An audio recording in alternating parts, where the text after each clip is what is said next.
ஆமேன். அல்லேலூயா. உங்கள் யாவருக்கும் என்னுடைய அன்பின் வாழ்த்துக்கள்.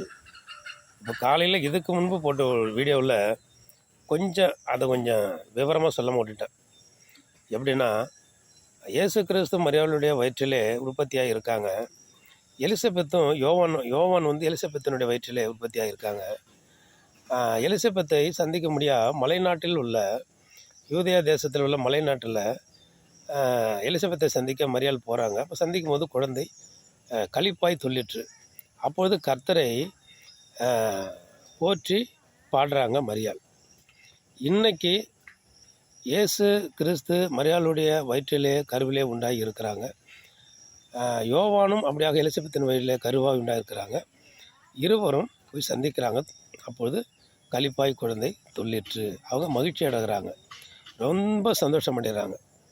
அப்போது இன்றைக்கி திருச்சபையாகிய நம்ம மணவாளன் இயேசு கிறிஸ்து, மணவாட்டி திருச்சபையில் நம்ம எல்லாரும் சர்ச்சுக்குள்ளே எல்லாரும் வந்துட மாட்டாங்க. இயேசு கிறிஸ்துவை நம்ம சொந்த ரட்சகராக ஏற்றுக்கொண்டவங்க மாத்திரம்தான் கர்த்தரை ஆராதிக்க முடியும், சபைக்குள்ளே இருக்க முடியும். இப்போ நம்ம தான் மரியாள் தன்னுடைய கருவிலே கர்த்தரை சுமந்தார்கள், தேவ திட்டத்தின்படி சித்தத்தின்படி. நாமும் கர்த்தராகிய இயேசு கிறிஸ்து நம்முடைய இருதயம் என்கிற கருவிலே சுமந்திருக்கிறோம் மரண பரியந்தம். நாமும் மலைநாடு என்கிற பரலோக நாடு நமக்கு உண்டு.